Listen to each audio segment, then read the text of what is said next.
everyone, today I have a lot of news for you, but let's take it step by step. Let's start with an overview of the situation on the front lines, beginning with the Avdiivka direction. Some maps indicate that the Ukrainian forces have significantly pushed the occupiers back from the settlement of Severne, almost by 3 kilometers. Today everyone is rejoicing because there is only about 2.5 kilometers left to reach Donetsk airport. In the event of further advancements by the Ukrainian forces, this will be a significant blow to Russia. Donetsk is one of the most critical cities to liberate, and its capture will greatly impact Russian morale. It will show that the Ukrainian forces are indeed outperforming the Russian army. So we are eagerly awaiting our units to advance in this direction. Meanwhile, we see that the occupiers continue their attempts to break through to Avdiivka and conduct shelling. To the south, in Marinka, battles are ongoing as well, with the Ukrainian forces making gradual progress onto occupied territory. The Ukrainian forces are trying to push them out of their extreme positions. Additionally, today there is a video showing the Ukrainian flag being raised over Donetsk, and we know who did it. Volunteers raised the flag in honor of Avdiivka City Day. Наша рідненька Авдіївка. Все ровненько.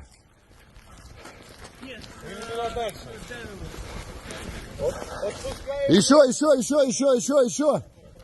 Идемо.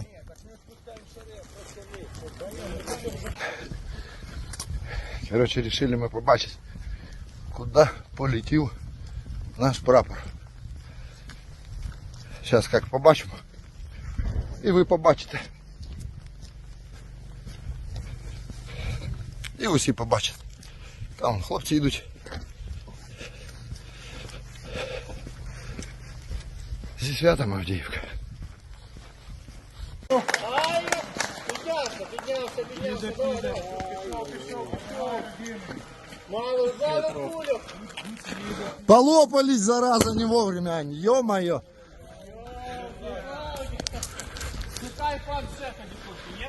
Обрываем нижнюю полоску, отмыли. Зі святом! Что, зі святом, родненькие? Родненькие, уходим! Вон.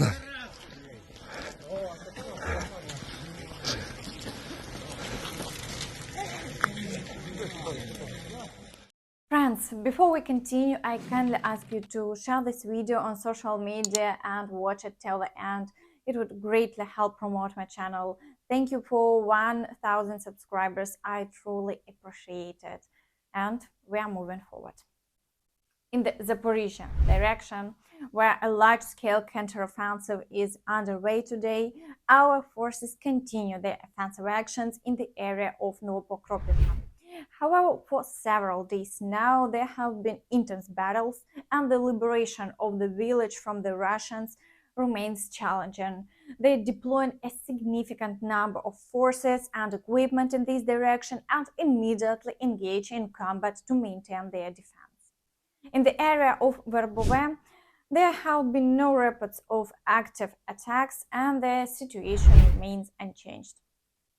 In the Kherson direction, the occupiers continue their shelling, but there have been no changes along the front line. The Ukrainian forces continue to dismantle Russian positions on the left bank, and Saldo reports that Ukraine is capturing Russian territories, not the other way around. И сейчас в этом им мешают тех захватчики наших территорий, которые, исконно являются территориями русскими. То есть большого государства, да, здесь живут люди разных национальностей, у нас многонациональный край. И это наше достояние, а не наш недостаток.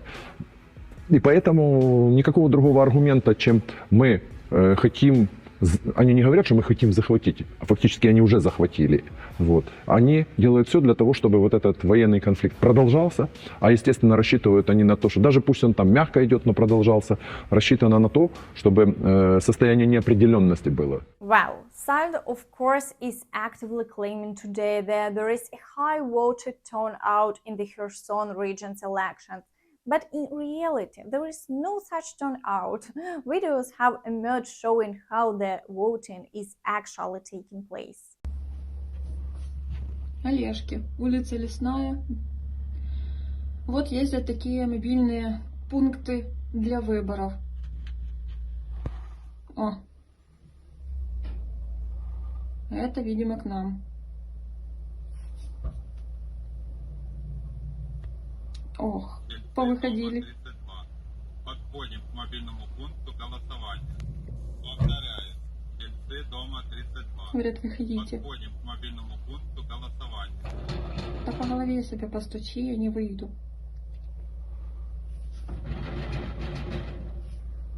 Выглядывает еще. Замотанный весь. As we can see, there is a very forced form of voting, particularly under the threat of firearms. Additionally, there is growing confirmation of significant fuel shortages in Russia.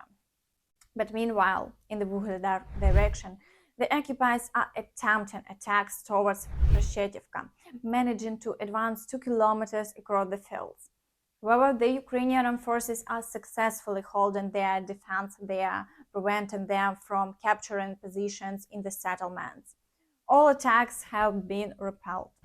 Furthermore, it was reported yesterday that there were further explosions in Donetsk. Details are currently unavailable. In the Kupiansk direction, the occupiers continue their assault on the Ukrainian armed forces positions in the area of Sinkivka and carry out shelling. There haven't been confirmed advancements over the past day, and the Ukrainian armed forces maintain its defense. As previously reported, the occupiers are deploying a significant number of forces here to advance towards Kupiansk and seize the railway, which is critical for their further movements on Ukrainian territory. However, the chances of a major breakthrough for the Russians are minimal, so we'll see how these latest attacks unfold. In the Svatove area, the Russians are also failing to capture Novoyegorivka. They are using heavy equipment, tanks, Storm Z units, and have been unable to capture the village for a week. Novoyegorivka consists of 2 streets, each about 600 meters long. This indicates that the Ukrainian forces have established a significant defensive line, and the Russians are unable to break through it. In the Crimea and Syrsk area, there are reports from the Ukrainian forces suggesting progress near Crimea. While we haven't seen any confirmation of this on the map, but if the Ukrainian forces are reporting it, it means some movement is indeed taking place, so we await good news. Meanwhile, the occupiers continue their shelling across the entire front line. In the Bakhmut direction, the occupiers are doing everything they can to secure their defense. They are deploying new reserves here daily and attempted to advance both on the northern flank and in areas that have already been liberated to the south. However, as we can see, the front line remains unchanged over the past day, so the Ukrainian forces claim that all Russian attacks are unsuccessful and the majority of Klishchiivka remains under the Ukrainian armed forces control, which is consistent with what we see on the map. Therefore, the situation today is under the control of the Ukrainian armed forces, and the destruction of the Russians continues across the entire Bakhmut direction.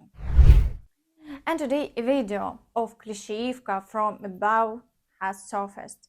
As you can see, there is hardly anything left of the village.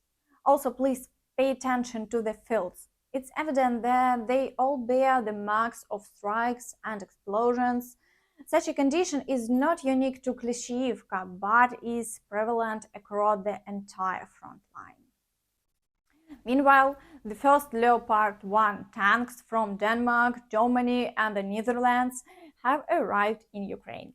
According to the Danish Minister of Defense, the first 10 tanks have already been sent to Ukraine, with more on the way. In total, through the joint efforts of Denmark, Germany, and the Netherlands, Ukraine will receive 100 tanks in the coming months. And the latest news for today is President of Ukraine Zelensky held a meeting with Michael McFaul, the director of the Freeman Spogli Institute for International Studies and ambassador, who together with Andriy Yermak heads the International Working Group on Sanctions against Russia. It's essential to strengthen sanctions against the energy, financial, and banking sectors of Russian terrorists. Additionally, we must block the supply of any components and spare parts to Russia that are used in the production of missiles and drones. Friends, that's all from me. Don't forget to like, subscribe to the channel, and hit the notification bell to stay updated on all the latest news. Thank you for watching and see you next time. Bye bye.